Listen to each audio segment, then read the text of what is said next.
ये मैं कह रहा टेम्पलेट इस दफा नहीं होगी।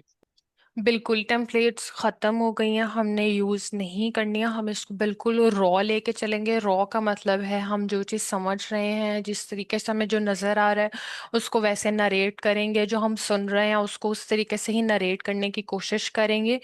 Why templates have been blocked? Because students started using the templates only, और इसके अलावा वो कोई content itself questions में से यूज नहीं कर रहे थे। तो अब एआई आपके टेम्पलेट्स यूज्ड करने वाले क्वेश्चंस को फ्लैग कर देगा और आपको उसमें से कोई मार्क्स नहीं मिलेंगे। You will gate 0 marks. तो अगर तो किसी ने कोई टेम्पलेट ऑलरेडी याद की हुई है तो सबसे पहला चीज़ होता है अनलर्न करना, जो बहुत मुश्किल होता है, अनडू करना, लेकिन वो करना पड़ेगा ताकि आप नए चीज़ों को अडेप्ट कर सकें और उसको फॉलो कर सकें। दूसरी चीज़, अब हम अगर स्पीकिंग की सेल्फ बात करें तो स्पीकिंग में हम किस चीज़ को फोकस करेंगे? Fluency. Nowadays fluency is mattering the more as compared to the content itself। यानी आपको उस बच्चे को ज़्यादा अच्छे मार्क्स मिल रहे हैं जो फ्लुएंट है एज कंपेयर टू वो बच्चा जो कंटेंट ज़्यादा यूज़ कर रहा है। इसी तरह अगर हम राइटिंग की बात करें तो राइटिंग में हम अपने कंटेंट पे बहुत फोकस करेंगे as compared to the templates. उस बच्चे को ज़्यादा मार्क्स मिल रहे हैं जो कंटेंट बहुत अच्छा लिख के आ रहा है, यानी कीवर्ड्स की बजाय की फ्रेजेस यूज़ करके आ रहा है, पूरे पूरे सेंटेंसेस खुद से लिख के आ रहा है, और टेम्पलेट को जितना हो सके उतना कम यूटिलाइज कर रहा है, उसको ज़्यादा अच्छे मार्क्स मिल रहे हैं। अगर आप अपना रिसेंट डेज में, रिसेंट टाइम में अपना पीटी क्लियर करना चाह रहे हैं तो ये दो बातें हैं, इनको अपने पल्लू से सॉरी पल्लू तो नहीं होगा आपका, लेकिन खैर इसको जो है वो मेमोराइज कर लें, अपने स्टोर कर लें अपने माइंड में। ठीक है कि हमने इस तरीके से अब आप इस पे काम करना है पीटी पे। फॉर एग्जांपल अगर हम रीड अलाउड कर रहे हैं, रिपीट सेंटेंस डिस्क्राइब में जो रीटेल लेक्चर कर रहे हैं, your fluency matters the most. आपकी फ्लुएंसी ही आपको मार्क्स देगी। और इसका मतलब क्या है, हम उस कंटेंट को अवॉइड कर सकते हैं जो कि फ्लुएंसी को अफेक्ट करता है। फॉर एग्जाम्पल रीड अलाउड में वो वर्ड्स जो प्रोनाउंस करना बहुत मुश्किल होता है, जो हमारी फ्लुएंसी को अफेक्ट करते हैं, हम उनको अवॉइड कर सकते हैं। There is no harm in that. क्या होगा, कंटेंट में थोड़ा एक आधा नंबर आपका डिडक्ट हो सकता है, लेकिन फ्लुएंसी में you will gate full marks. And if in case आप इतना ज्यादा फ्लुएंट हो कि इतना अच्छे तरीके से बोल रहे हो, तो हो सकता है कि एआई उस चीज को असेस ही ना कर पाए कि यू हैव क्या बोलते हैं, यू हैव एलिमिनेटेड और you have skipped some of the words. ये चीज इतनी ज्यादा अब मैटर कर रही है। अगर हम रिपीट सेंटेंस की बात करते हैं तो सेंटेंस पे अब पूरा फोकस करने की जरूरत नहीं है। पूरा फोकस करने का मतलब है सारा सेंटेंस आपको सुनने की जरूरत नहीं है। ये बातें मैं इवन पहले भी मैं इसी तरीके से लेक्चर्स डिलीवर करती आ रही हूँ, लेकिन वो स्टूडेंट जो इस चीज़ को नहीं फॉलो करते, obviously they have to see a setback in the exam, और फिर रिजल्ट्स नहीं अच्छे आ रहे हैं। हम सेंटेंस के फर्स्ट हाफ पे फोकस करेंगे, हम सेंटेंस के फर्स्ट हाफ को रिपीट करेंगे, ठीक है, अनटिल जो नेक्स्ट हाफ प्ले हो रहा होगा, और हम उसको फ्लुएंसी के साथ नरेट कर देंगे। डिस्क्राइब में जागिए, हम कोशिश करेंगे जो हमारी स्क्रीन पे हमें नजर आ रहा है हम उसको ही डिस्क्राइब करें। हम टेम्पलेट को यूटिलाइज कर सकते हैं, लेकिन इस तरीके से करेंगे कि टेम्पलेट टेम्पलेट का साउंड ना दे। टेम्पलेट डिटेक्ट कब होती है? टेम्पलेट तब डिटेक्ट होती है जब सिमिलर सेंटेंस स्ट्रक्चर्स बार बार सिस्टम को सुनने को मिलते हैं, जिसमें आ जाता है I can see, I can see, I can see, I can hear, I can hear, I can hear. ये वो सिमिलर स्ट्रक्चर्स हैं जहां पे अब एआई ऐसा सिस्टम होता है ना जिसके अंदर बैकएंड पे कुछ वर्ड्स को उन्होंने आप कह लो कि सेव किया होता है। जब वो वर्ड वो बार बार डिटेक्ट करते हैं, ऑब्वियसली फिर वो फ्लैग करते हैं। तो हमने सिमिलर सेंटेंस स्ट्रक्चर अवॉइड करना है। मैं आपको स्टिल टेम्पलेट प्रोवाइड करूंगी, आपने उस टेम्पलेट को क्या करना है, एक फॉर एग्जाम्पल अगर उस सेंटेंस में लिखा हुआ है that the picture is showing, now what you can do is आप showing की जगह कोई भी सिनोनिम गूगल करें। यू नो आपके पास हर चीज अवेलेबल है, you have internet, you have access to everything, Google it out कि शोइंग का सिनोनिम क्या हो सकता है। अब वो सिनोनिम डिपिक्ट हो सकता है, रिप्रेजेंट्स हो सकता है, उसको यूज करें। अब वो टेम्पलेट क्या होगा, अगर मैं 3 बच्चों को ये लेक्चर डिलीवर कर रही हूँ और वो तीनों ही शोइंग शोइंग कर रहे हैं, ऑब्वियसली एट अ पॉइंट वो चीज़ भी एआई में जाके सेव हो सकती है। जब आप उसकी जगह ऐसे वर्ड्स यूज कर रहे हो जो ऑलरेडी एआई में सेव्ड ही नहीं है, या वो रिपीटिंग सेंटेंस स्ट्रक्चर नहीं दे रहे, तो आप डिफरेंट होगे बाकी स्टूडेंट्स से जो पेपर में अपीयर हो रहे हैं। हालांकि आप टेम्पलेट को यूज कर रहे हो, you are taking a benefit from template, you are utilising the template, but still it's not giving a feeling of template. फिर एक बार आपने डिपिक्ट यूज कर लिया, फिर अगले सेंटेंस में रिप्रेजेंट यूज कर लें, फिर अगले सेंटेंस में शो केस यूज कर लें, ताकि एक तो आपकी टेम्पलेट बाकी हर किसी बच्चे से अलग हो, ठीक है, और फिर आपकी टेम्पलेट में भी वैरायटी ऑफ सेंटेंसेस हो, वैरायटी ऑफ वर्ड्स हो। वो बिल्कुल भी इस तरह से नहीं फील हो कि आप एक ही वर्ड बार बार यूज कर रहे हैं। तो हर चीज को यूज करने का, अगर आपने चीटिंग भी करनी होती है ना, उसको भी अगर आप सेंस से करते हो और अच्छे तरीके से करते हो, तो वो चीटिंग नहीं फील होती। ठीक है, हर चीज को करने का एक मेथड, एक वे होता है, वो आपको पता चल गया। सेम रिटेल लेक्चर में भी आपको टेम्पलेट मिलेगी, आपने यही उस चीज उसके साथ भी करना। टेम्पलेट्स मैं आपको नहीं भी प्रोवाइड करूं, आप कहीं से उठा लेंगे, क्योंकि आपका माइंडसेट वैसा है, बना हुआ है। अगर आप कहीं से भी उठा रहे हैं, स्टिल ये चेंजेस टेम्पलेट में ले आए, and you can use the templates. I never say don't use the templates, I say करो यूज, लेकिन स्मार्टली करो, ठीक है। और दूसरी चीज ये है, टेम्पलेट्स ना आपके एक वो होता है ना कि पहली लाइन बता दें मैडम, दूसरी लाइन बता दें, वो टेम्पलेट्स ना आपको फ्लो देती हैं, आपको फ्लुएंसी देती हैं। सबसे पहला काम जब भी आपने अब करना है, अब आपने स्टार्ट करना है पीटी, आपका फर्स्ट डे है, जो भी टेम्पलेट्स आपको मैं प्रोवाइड करूंगी, जो ग्रुप में आपको मिलेंगी, ठीक है, उनके साथ आपने ये करना है। मैं खुद भी वो टेम्पलेट दे सकती हूँ, लेकिन वही टेम्पलेट्स जो ग्रुप में 7 के 7 स्टूडेंट्स यूज करेंगे, आपने अपने टेम्पलेट को खुद से पर्सनलाइज कर लेना है। टेम्पलेट्स ग्रुप में पड़ी हुई हैं। फिर आपने एसे के टेम्पलेट को भी, so the first thing that you need to do is to memorize the templates and in this pattern. Essay का जो टेम्पलेट है उसको आप रहने दें, वो आपने इस तरीके से नहीं करना, सिर्फ आपने स्पीकिंग के टेम्पलेट्स को करना है। उनको आपने पर्सनलाइज करना है और याद कर लेना है। फ्लुएंसी तब आएगी जब आपको कुछ चीज़ें जो आपके याद करने वाली हैं वो याद होंगी। अगर वो चीज़ें याद नहीं हैं, अगर वो चीज़ें आपके फिंगर टिप्स पे नहीं हैं, तो you can not achieve the right fluency in your speaking. Now we will start with the read aloud first. Read aloud is a very important question, extremely important, and you know it very well. Read aloud means what? It means simply that you have to read from here till here with a right pronunciation of the words and with a balanced fluency, means बहुत तेज नहीं पढ़ना और बहुत slow नहीं पढ़ना। अब क्योंकि fluency बहुत मैटर कर रही है, तो हम वो वर्ड्स को स्किप कर सकते हैं जो आप नहीं प्रोनाउंस कर पाओगे। For example the word conferences, if you're not able to do that, families, it could be any word, ठीक है। हर जो स्टूडेंट है उसका वेरी करता है, कुछ स्टूडेंट्स होते हैं वो कुछ वर्ड्स नहीं प्रोनाउंस कर पाते और कुछ सम अदर नहीं प्रोनाउंस कर पा रहे। तो आप देख लें कि आप कौन सा वर्ड नहीं प्रोनाउंस कर पा रहे, ठीक है। अब हमारे पास जैसे ही क्वेश्चन आएगा पेपर में, you will have at least 5 to 6 read aloud questions in your paper. ये एक पूरा क्वेश्चन इसको बोलते हैं, ठीक है। इस तरह के 6 क्वेश्चंस आएंगे आपको। सबसे पहले you will get 40 seconds for the preparation, 35 seconds, ये this is preparation time. You need to utilize this time very efficiently. इसको किस तरह से करना है, ये टाइम ही आपकी आउटकम पे बड़ा जो है ना असरअंदाज होता है। It will effect your result so much. इस 35 सेकेंड्स में try to pronounce the words loudly that you feel like you won't be able to, even while sitting in the examination room.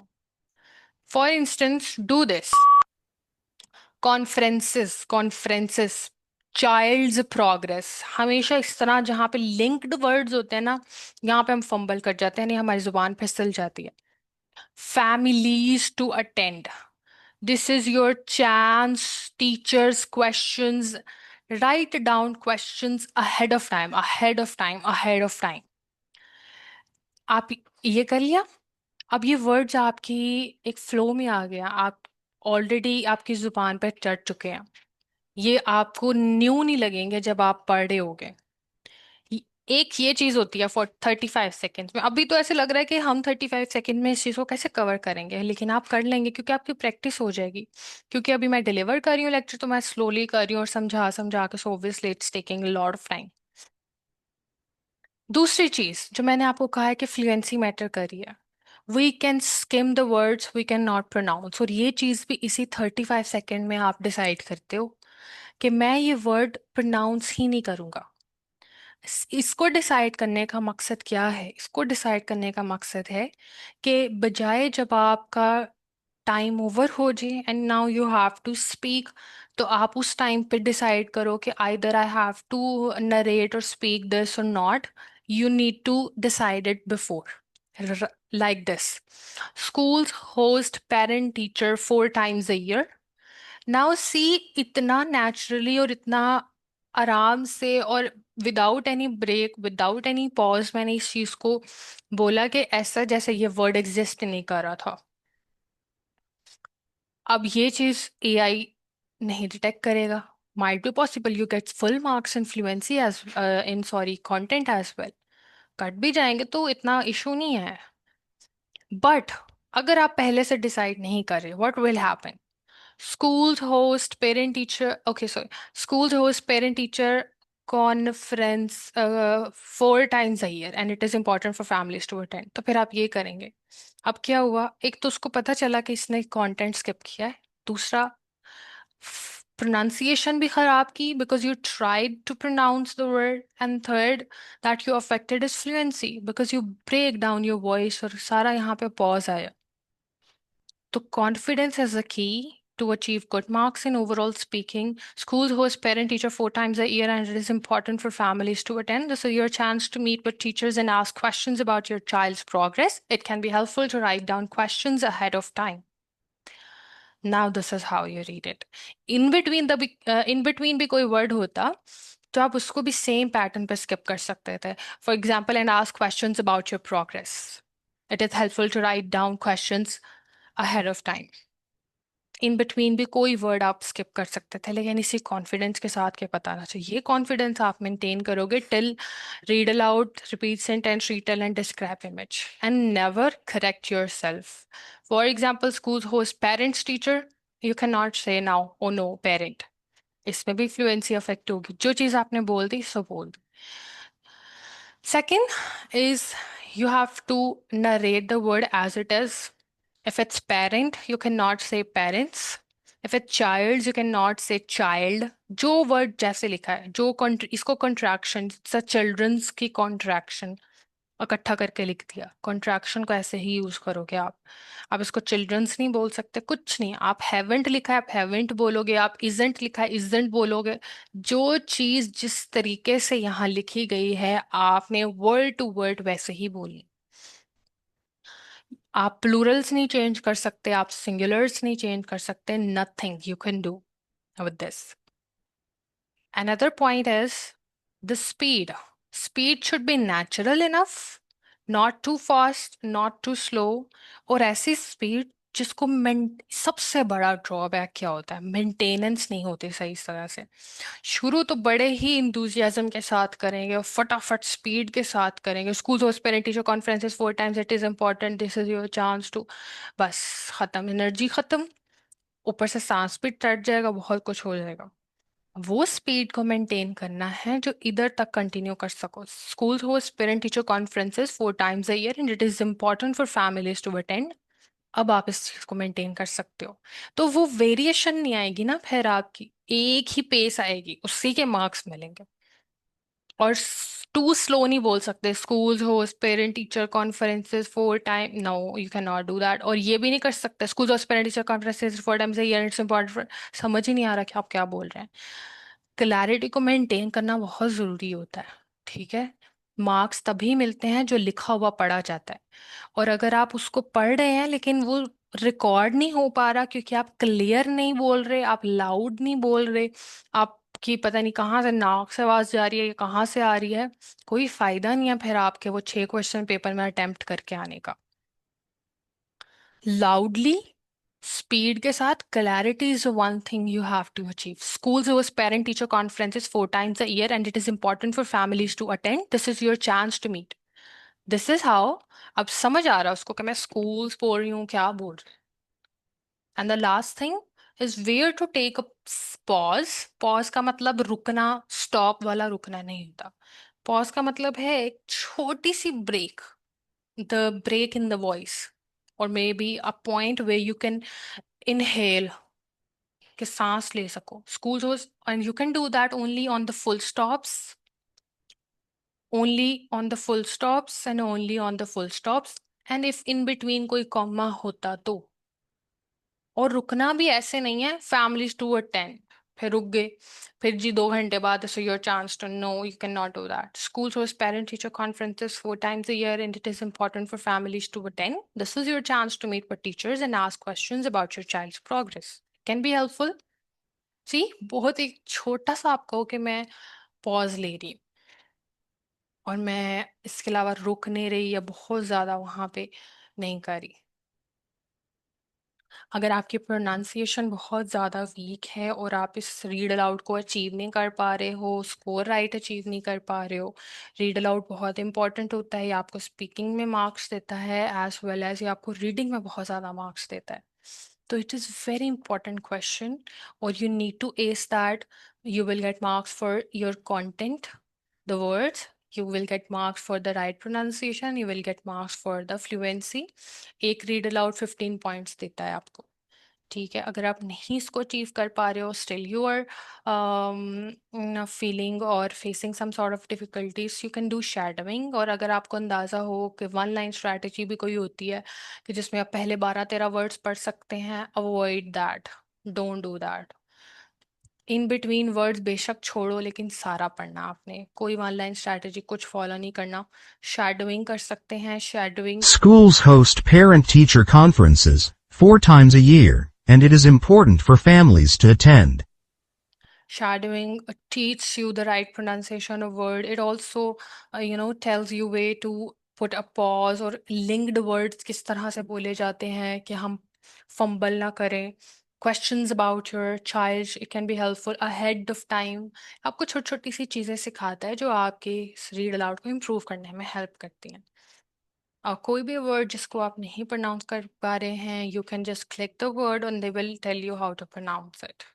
And कोई आपको British accent की ज़रूरत नहीं है, कोई आपको अंग्रेज बनने की ज़रूरत नहीं है, कुछ भी नहीं है।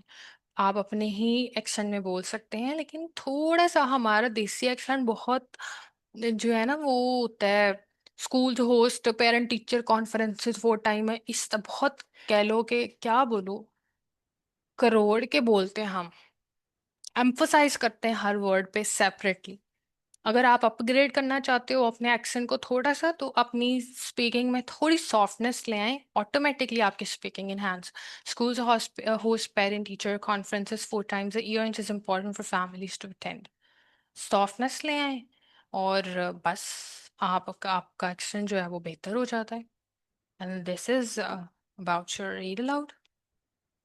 और कितनी देर के लिए बोलना है, यहाँ से लेके यहाँ तक के बोलना है जितना भी टाइम लगता है ना, मैक्सिमम टाइम जब तक वो आपको रिकॉर्ड करता है that is 40 seconds। And one of the other important things is you will hear a beep sound, you have to start speaking within the 3 seconds of that beep। अगर आप 3 seconds ज़्यादा ले रहे हो और उसके बाद बोल रहे हो तो उसके बाद आपका आंसर रिकॉर्ड नहीं होता। Ma'am, You will get 0 marks। Ma'am दरअसल इसका ऐप यूनिक का मैम पासवर्ड शेयर कर देगा मुझे, मैंने लॉग इन करना है।